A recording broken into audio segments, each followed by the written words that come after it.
2002년 우리 시장 속 기회가 되어줄 테마 이런 주제를 갖고 한번 이야기를 해보도록 하겠습니다. 먼저 써볼게요. 어떤 걸 써보시냐면은 2002년 우리 시장의 이 테마 좀 지목해 볼 만하다 하는 그 테마를 한번 써보시는 게 어떨까 싶습니다. 2002년이면 2020년이죠. 죄송합니다. 월드컵 쓰려고 했어요. 2002년은 역시 월드컵. 그렇죠. 네, 2020년. 자, 쓰셨으면 공개해 보도록 하겠습니다. 하나, 둘, 셋. 그래요. 우리 임종혁 대표님은 역시 바이오. 그렇죠. 그리고 감우수 대표님은 정치 정책. 그리고 상반기. 네, 상반기. 그리고 뭐라고 건식기 이렇게 쓰셨나요? 건기식. 건기장.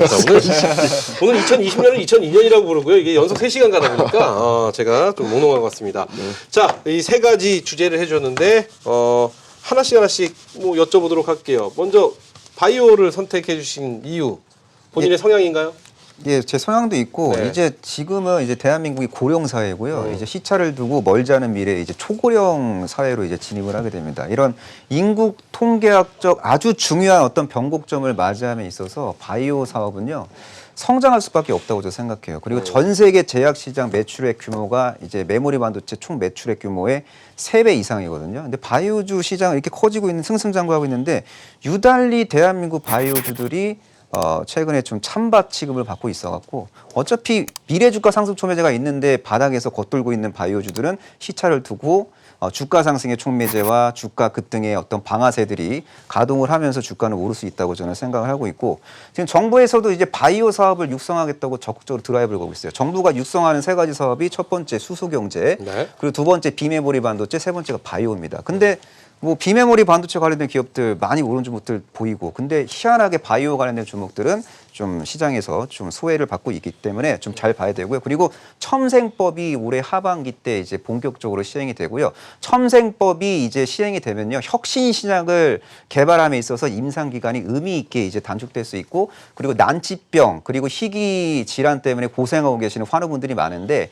그 치료 옵션이 좀 다양화될 수 있다라는 걸 좀 기억하실 필요가 있습니다. 그리고 작년에 K바이오 기술 수출 잘했어요. 뭐 기술 수출 건수가 총 14건이고 규모가 8조 5천억 원을 상회해요. 그래서 2018년도보다 기술 수출 총액이 58.6%나 증가했거든요. 근데 왜 바이오주가 못 갈까요? 전 이해가 안 가요. 대한민국 바이오 벤처 기업들 R&D 열심히 하고 있고 기술 수출도 잘하고 있는데 왜 이런 가치가 현재 주가에 반영되고 있지 않은지 왜 나스닥에 있는 바이오주에 비해서 우리나라 바이오주들이 평가자로 되고 있는지 저는 이해를 할 수가 없습니다. 그래서 지금 바닥권에서 겉돌고 있지만 주식이란 건 그렇잖아요. 남들이 우쭈쭈 칭찬할 때 이미 사면 늦어요. 그러니까 인지부조 현상이 있어요. 지금 많이 오른 종목은 호재가 주가에 반영돼 있고 악재는 현재 주가에 반영이 안 되어 있어요. 그래서 저는 개인적으로 제 스타일 자체가 네. 많이 상승한 종목보다는 앞으로 상승할 종목을 좋아하고 있기 때문에 현재 바닥권에서 에너지를 중장기적으로 응축하고 있고 앞으로 많이 상승할 가능성이 높은 쪽은 바이오다라고 생각하고 있습니다. 그래요. 좋습니다.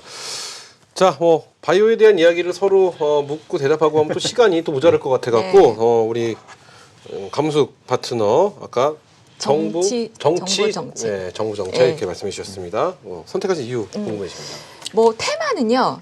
테마입니다. 그렇죠. 지금 얼마 전에 신종 코로나 바이러스 테마들이 급등했던 것처럼 물론 바이오도 다 좋고 하지만 바이오는 하나의 테마라기보다는 그냥 섹터, 업종, 산업 이렇게 끌고 갈 수 있는 거고 저는 그래서 테마라고 하기 때문에 테마는 뭐죠? 가장 시장에 핫하게 움직이는 거. 그렇죠. 실적과 상관이 없지만 그래도 투자를 할 수 투자라기보다는 매매, 트레이딩을 그렇죠. 할 수 있는 그런 업종이기 때문에 종목이기 때문에 저는 정치 정책을 말씀을 드렸습니다. 이제 조금 이따 말씀드릴 종목은 지금 시장에 핫한 그런 어떤 정책이지만 앞으로 우리가 이제 총선이 끝나고 나서 대선도 바라봐야 되고 그다음에 이제 우리 시장에서 가장 지금 시급한 부분을 본다라면 일자리 관련주 꼭 보셔야 되는 제가 이제 에스코넥이라는 종목도 1월달에 무료 방송에서 1,900원대 말씀을 드린 적이 있었는데 거의 한 30% 이상 지금 급등을 했습니다만 일자리 관련주 꼭 보셔야 될 부분이고요. 그리고 인구 저출산 관련주들, 저출산 관련주 중에서도 늘 말씀드리지만 왜 저출산 아이가 없는데 아가방 컴퍼니 보령 메디앙스가 움직이는 건지 저는 이해가 안 가요 정말. 그렇죠. 그렇죠. 애가 없는데 그건 출산을 해야지. 그렇죠. 앞으로 출산을 저 정책 때문에 많이 할 것이라는 기대감. 네, 물론 기대감 그렇지. 때문에. 네. 그러면 그게 이제 나오기 전에 먼저 움직여야 될 건 진단키트 관련주들.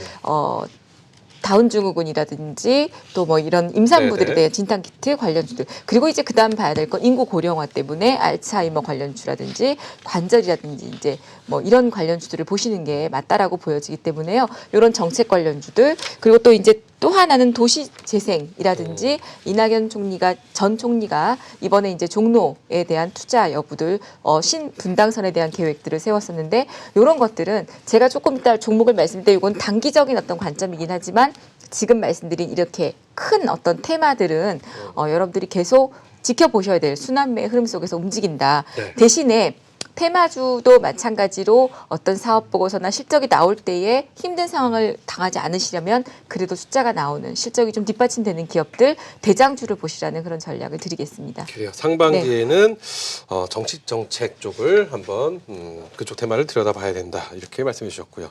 자 박찬윤 파트너 아까 건기식 말씀해 주셨습니다. 네. 상반기에 사실 네. 뭐 바이오 관련해서 저도 이제 수습을 해야 되기 때문에 그러니까요. 이제 동 대표님한테 굉장히 중국 소비주할 줄 깜짝 알았어요. 놀랐습니다. 그러면 건기식은 도대체 어느 쪽에 넣어야 돼 이랬는데 앞만 봐도 바이오더라고요. 그렇죠. 네.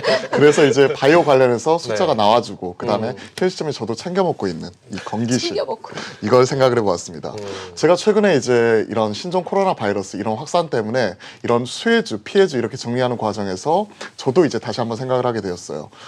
결국 우리 몸의 면역력 이 부분이 강해야 이런 부분에 있어서 병에 대한 저항력 이런 부분도 생기지 않을까 하는 생각을 가지고 있어서요. 식당에 가면 뭐 김치 한 조각 먹을 거 두 조각 먹고 이것과 더불어서 이런 그 건기식 관련해서 안 먹던 유산균도 챙겨 먹고 있습니다. 그래서 최근 이제 건기식 관련해서 노바렉스라든지 실적 서프라이즈 발표하면서 그 반등 자체가 나오는 이런 흐름이 나타나고 있고 이것과 더불어서 최근 특징적으로 즉 바이오 진영 내에서도 숫자가 확실히 뒷받침이 되면서 숫자가 나와주는 바이오 이쪽을 좀 생각을 해보니까 건기식 쪽 그리고 저도 최근 이런 신종 코로나 바이러스 우려 때문에 사회적인 관심도 이런 부분이 증가하고 있는 신종 테마로서 저는 유산균 테마 이쪽도 분명히 한번 할 수 있다고 보고 있어서 저는 요 관련된 종목을 좀 가지고 나와 보았습니다. 네, 좋습니다.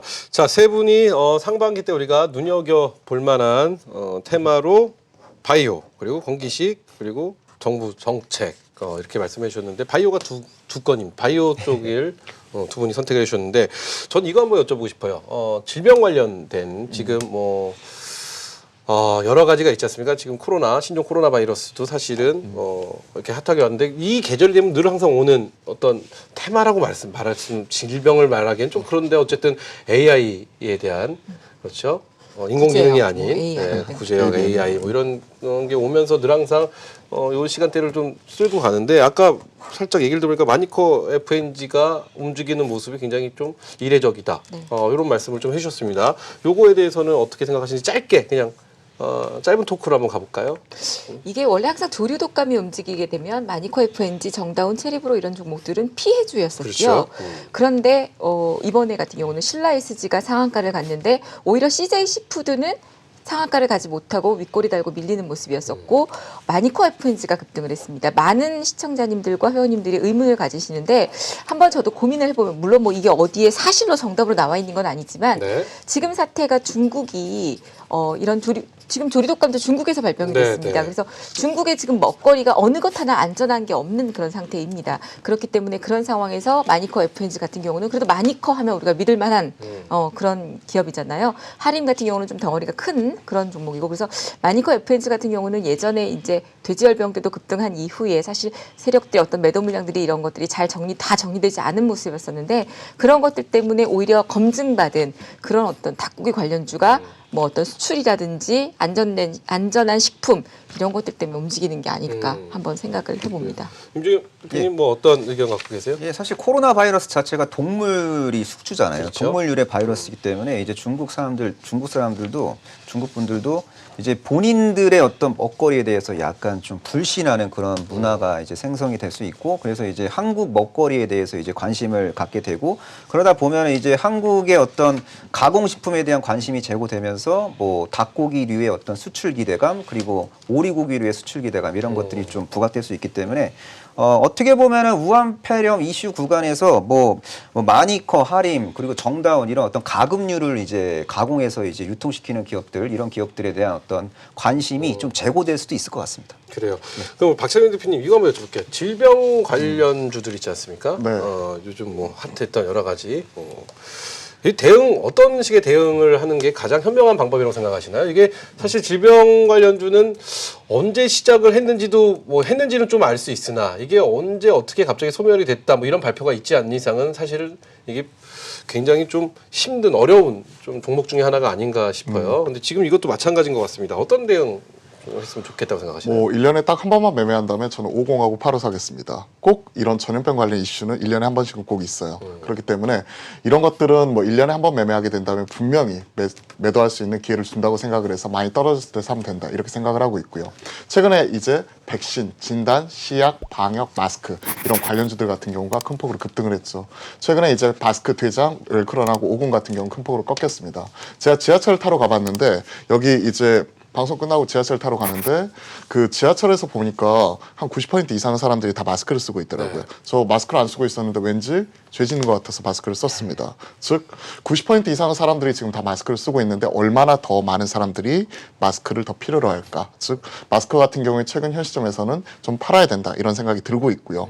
그런 일이 발생하면 안 되겠지만 이번에 우한에서 3차 전세기 이런 부분이 들어오게 되죠. 그러면서 확진자가 지금 28명인데 추가적으로 증가를 할 겁니다. 모수가 커지게 되면 치사율 자체가 2% 이런 부분 자체 감안하게 됐었을 때 그런 일이 생기면 안 되겠지만 만약에 혹시나 우리 국내에서도 사망자나 이런 부분이 발생을 하게 된다면 혹시 그렇게 된다면 향후에 마스크 관련주는 2차적으로 튈 수 있다고는 봐요. 하지만 단기적으로 정부 정책적으로 이런 수요라든지 이런 부분을 좀 막는 부분이 있기 때문에 현 시점에서는 이런 부분에 있어서는 좀 팔아야 된다 좀 말씀을 드리고요. 그래요. 단기적인 관점에서 중장기적인 관점에서는 한 번 정도는 이런 불확실성 이슈 때문에 튈 여지는 남아있다. 그래서 대응 전략 이런 부분에 대해서 궁금하신 거잖아요. 결국 이런 부분의 현 시점은 위기의 하이라이트는 지났고 확진자 증가 속도 자체가 둔화되는 모습 자체가 나타나고 있기 때문에 일단 팔거나 생각하자 이렇게 말씀드리겠습니다. 네, 좋습니다. 이거에 대해서 추가적으로 더 하실 말씀이 없으시면 종목 만나볼까요? 어찌든 더 이상 질병 관련 주들로 이렇게 테마로서 자리 잡는 거는 없었으면 좋겠다는 바람을 가져보면서 자, 테마 아까 말씀해 주시는 본인의 정부 정책, 정치 정책 그리고 건식기, 제약바이오 이렇게 테마를 정해 주셨는데요. 그 안에 또 어떤 키워드를 결정해 주셨는지 키워드를 한번 써 주시죠. 네, 자기 본인 이제 종목 저희가 만나볼 텐데요. 우리 감수 대표님 키워드부터 볼까요? 뭐라고 쓰셨나요? 신분당선. 네. 그렇죠. 뭐 좋습니다. 철도, 네. 네, 이종현 대표님 뭐라고 쓰셨나요? 차세대 그리고 유산균 이렇게 네. 써주셨네요. 그래요. 자, 그러면 세 분의 종목들 어떤 종목인지 화면으로 보시죠. 자, 먼저 감은숙 대표의 종목은요 우원개발이고요. 우리 임종혁 대표의 종목은 유틸렉스 그리고 박창윤 파트너의 종목은 종근당 홀딩스입니다. 자, 한 명씩 만나보도록 하겠습니다. 어느 분이 먼저 포문을 열어주시겠습니까? 처음으로 우리 박창윤 파트너가 먼저 포문을 열어주시죠. 일단 종근당 홀딩스 앞서 이제 바이오에 대해서 일부 설명을 해주실 때 자회사 종근당 건강이 가지고 있는 락토핏 이쪽 같은 경우가 큰 폭의 실적 개선세가 나타나고 있고 최근에 이제 유산균에 대한 사회적 관심도가 상당히 높아지고 있습니다.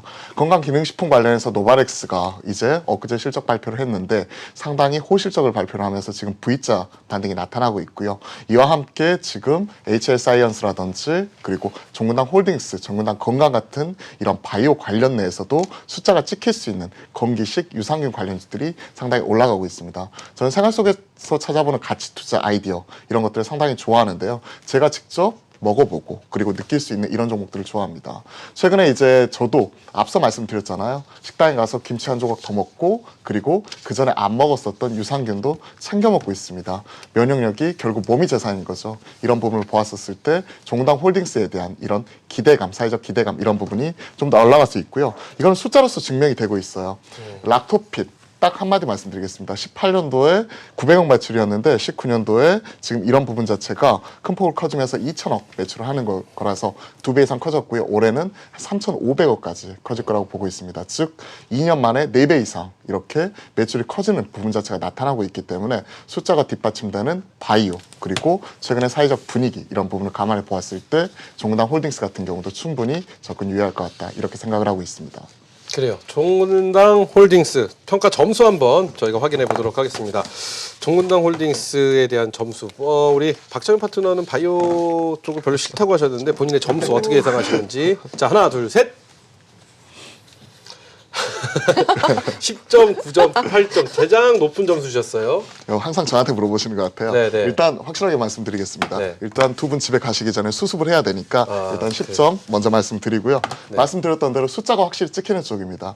바이오 헬스케어를 추정하는 자금이 있었다면 기존에 숫자가 안 나오는 신약 모멘텀이 있는 기업에서 돈을 빼가지고 이렇게 숫자가 잘 찍히는 쪽으로 일단 돈이 옮겨가지 않을까 이런 관점에서 수급도 그리고 사회적 분위기도 이런 측면에서 10점 드려보았습니다. 네, 굉장히 높은 점수지만 상대적으로 가장 낮은 8점을 주셨어요. 예. 바이오 전문가로서 예. 종근당 홀딩스 어떻게 보시나요? 그러니까 프로바이오틱스 시장의 성장에 진짜 수혜주에는 틀림이 없지만 네. 아까 박창현 파트너가 이야기한 긍정적인 스토리가 현재 주가에 일부 반영되어 있기 때문에 현재 시점에서 진입하면은 잠깐 기대 수익률이 아주 높진 않아요. 그래서 네. 8점 좋습니다. 그래요. 좋습니다. 자, 이렇게 해서 우리 박창용 파트너의 종당 홀딩스 저희가 만나봤고요. 다음은 감석 파트너 만나볼까요? 네, 우원 개발입니다. 네, 저는 네. 뭐 확실한 테마를 가지고 왔습니다. 아까 말씀드렸던 것처럼 이낙연 종로 후보가 신분당선에 대해서 언급을 했었습니다. 그래서 4.15 총선에 맞추어서 정책 개발, 재개발 공약을 들고 나서면서 첫 번째 공약이었었죠. 그러면서 용산을 시작해서 고양 삼송까지 저쪽 988 파주 쪽인데 그쪽까지 신분당선을 연장할 것으로 추진을 하면서 역사 문화 도시로 종로를 발전시킬 것이다라는 그런 얘기를 했습니다. 예전에 저희 때 종로 굉장히 종로 가서 좀 놀아보셨어요? 아니, 저는 뭐 종로 가서 놀 정도까지는 아니는 아니고요. 아, 네. 죄송합니다. 다 세 분은 다 종로 가서 놀 때가 아닌 것 같은데 네. 저희 또래는 종로 3가의 서울테크, 국일관 네, 거기가 지금도 있더라고요, 거기가. 아, 그래요? 네. 그런 곳, 그다음에 피카디리 극장, 네, 피카디리 극장. 서울극장 이런 데가 옛날에 저희들의 추억의 거리였었는데 이번 요즘 같은 경우는 종로가 이제 많이 젊은이들이 다 강남 쪽이나 이런 쪽으로 신촌으로 빠지면서 없습니다. 그래서 이낙연 총리가 전 총리가 이번에 후보자가 내세운 공약이 젊은이들을 다시 종로로 들이겠다, 종로의 네. 거리를 만들겠다라고 해서 신분당선 공약을 내세웠고요. 교통이 원활한 사실 중심지인데 많이 좀 죽었습니다. 상권도 그렇고. 그래서 전통과 현재가 조화되는 그런 곳을 만들겠다라고 하면서 신분당선에 대한 포부를 말씀을 하셨고 또 여기에 도시재생까지 언급이 됐습니다. 근데 우원개발 같은 경우는 이 토목공사를 관련으로 하는 기업입니다. 1998년도에 설립이 돼서 2002년도에 시장에 상장이 된 기업이고요. 또한 이 공사 수행 능력이 굉장히 뛰어나고 또 이 건설회사 토목 기업 중에서도 실적이 흑자전환된 그런 기업이면서 토목 사업에 주력하고 있고 도시개발 사업 등을 다루고 있고요. 고속도로라든지 철도 이런 사업들을 하고 있기 때문에 대북 관련주로서 철도 관련주 중에서도 가장 중심이 됐던 종목이기도 하고 또 이번 신분당선과 관련이 돼서도 특수건설, 리노스 같은 종목들이 급등할 때 좀 못 오르긴 했었지만 이 종목은 그런 어떤 정책주이기도 하고 또 하나는 네. 대표이사와 사내이사가 서울대 법대 출신으로서 동문이기도 한 인맥 관련주이기도 하고요. 그 외에 이제 사회 이사들도 많이 지금 서울대 동문들이 있기 때문에 그런 인맥으로도 볼 수 있는 종목이다. 또 하나는 기술적으로 지금 매수세가 강하게 들어오고 매집이 된 이후에 아직 시너지 폭발을 못했다라고 보시면 될 것 같습니다. 그래요. 우원 개발 말씀해 주셨습니다. 자, 그럼 우원 개발에 대한 평가 점수 이것도 굉장히 좀 궁금해집니다. 오늘 테마의 이야기를 하고 있는데요. 자, 세 분의 점수. 자, 하나, 둘, 셋. 9점, 9점, 8점. 또 상대적으로 가장 낮은 높지만 낮은 8점을 주셨습니다. 그 이유 어디에 숨어 있을까요? 저는 기법적으로 엄청 바닥주를 좋아해요. 그러니까 추세 눌림목 종목보다는 완전한 바닥주를 좋아하기 때문에 네네. 우원개발은 추세 눌림목 상태이기 때문에 기법적인 측면에서 약간 2점의 할인을 줬습니다. 그래요. 뭐 다른 의견 있으세요 혹시? 테마는 테마주스럽게. 근데 지금 말씀 들어보니까 인맥 관련 그리고 정책 관련 다 얽혀 있더라고요. 네. 이런 부분 보았었을 때 분명히 눌림, 강한 종목들이 더 세게 갈 수 있다. 그런 측면에서 9점 드렸습니다. 그래요. 이 말 좀 와닿습니다. 테마는 테마답게 이게 인맥으로만 가는 종목들이 있지 않습니까? 뭐 악수 한 번 했다고 이런 종목들은 도대체 이해할 수가 없다라는 생각이 들 정도로 좀 먹먹해지는 마음이 있는데 어찌되었던 우원개발 저희가 만나봤습니다. 이제 마지막 임종현 파트너의 종목입니다. 뉴틸렉스 만나보도록 하겠습니다. 예, 뉴틸렉스는 차세대 혁신적 면역 항암제를 이제 개발하기 위해서 몸부림을 치고 있는 기업이기 때문에 제가 준비를 했습니다. 자, 이 기업은 플랫폼 기술이 총 3가지가 있어요. T세포 치료제, 면역 관문 활성제, 그리고 CAR-T 치료제 관련 플랫폼 기술을 갖고 있습니다. 플랫폼 기술이 훌륭한 기업, 비교 우위에 있는 기업들이 시차를 두고 미래에 신약을 수출할 수 있다, 기술을 팔 수 있다. 저는 그렇게 생각을 하고 있거든요. 자, T세포 치료제 같은 경우에는 작년 4월 달에 연구 노트에 오류가 발견이 돼갖고 임상 이상이 지금 현재 중단이 된 상태인데 그 임상 이상을 재개하기 위해서 사측에서 아주 열심히 노력을 하고 있습니다. 만약에 임상 이상이 재개된다면은 시차를 두고 내년 하반기 때 올해 상반기 쪽으로 임상 이상이 전개된다면 내년 임상 이상은 이제 충분히 종료가 될 가능성이 높아 보이고요. 표존 치료제가 없고 생존 기간이 얼마 남지 않은 악성 림프종 환자 타겟으로 지금 임상을 하고 있기 때문에 임상 이상 결과만으로도 조건부 품목 신청을 할 수 있는 그런 신약 파이프라인이거든요. 그래서 이 T세포 치료제에 대한 어떤 긍정적인 스토리 라인이 시차를 두고 수면 위로 올라올 수 있다고 생각하고 있고요. 그리고 이런저런 해외 학회를 통해서 연구 결과를 발표하는 등 R&D 성과를 뽐낼 수 있는 그런 종목 중에 하나고요. 그리고 비수세포 폐암 그리고 유방암 뇌종양 적응증으로 지금 국내 연구자 임상을 지금 순항을 하고 있고 그리고 이제 고형암 타겟 CAR-T 치료제를 개발하기 위해서 지금 노력을 하고 있고요. 그리고 이 뉴틸렉스와 비슷한 차세대 면역항암제 관련 기술을 갖고 있는 기업들에 비해서 시총이 상대적으로 작기 때문에 현재 위치는 기대 수익률이 상당히 높은 그런 상황이라고 저는 생각이 듭니다. 네, 좋습니다. 뉴틸렉스 평가 점수 확인해 보도록 하겠습니다. 자, 세 분이 평가를 내려주시면 될 것 같은데요. 점수 공개하겠습니다. 하나, 둘, 셋. 9점, 8점, 8점. 그래요.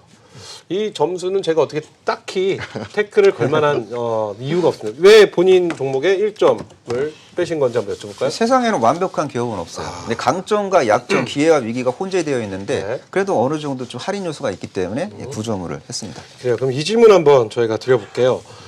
지금 뭐 건식기 그리고 바이오 그리고 정부 정책 이렇게 말씀해 주셨는데 정부 정책 테마를 제외하고 두 분 테마 중에서 어떤 테마가 좀 마음에 와닿으시나요? 둘 다 뭐 바이오기 때문에 뭐 이렇게 말씀드리긴 좀 그렇고요. 그런가요? 솔직히 말씀드리면 네, 솔직히 좀 말씀 주시죠.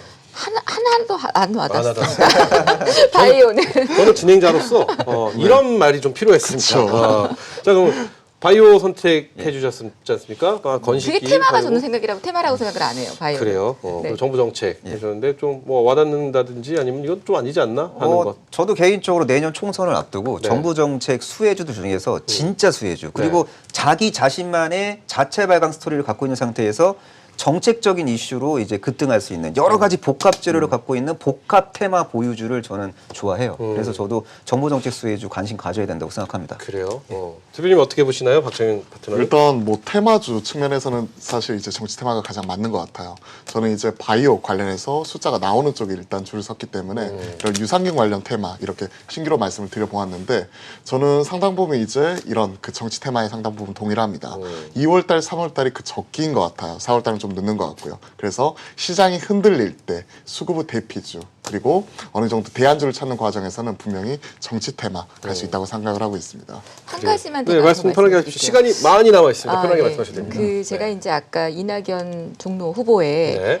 신분당선 얘기를 하면서 도시재생이랑 말씀을 드렸었습니다. 근데 사실 국무총리로 있다가 지금 이제 새롭게 종로에 후보로 나서게 된 이후에 가장 첫 번째 공약을 이제 내세운 게 신분당선 얘기였었거든요.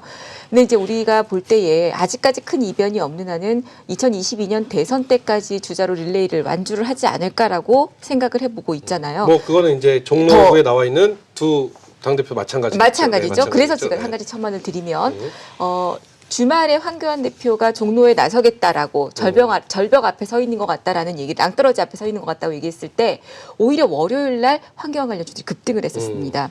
아세아텍이라든지 이런 디젠스 같은 종목들이 급등하면서 상한가에 갔었는데 그러면 상한가 간 이유를 찾아보니까 이 리서치 조사를 통해서 종로 출마를 하겠다라고 나서면서 이낙연 전 총리와 황교안 전 총리의 이격차가 많이 줄어들었다라고 합니다.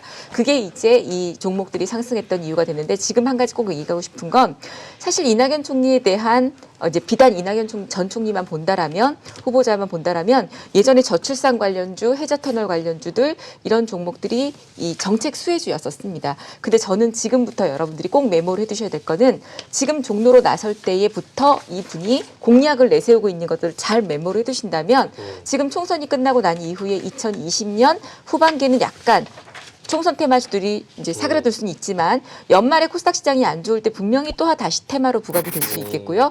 그리고 2021년도에 들어간다면 본격적으로 대선을 놓고 인맥주들이랑 정책주들이 움직일 거기 때문에 지금부터 나오는 공약들 황교안 후보도 마찬가지고 잘 메모를 해두셨다가 그런 종목들을 좀 고르시면 좋을 것 같습니다. 그래요.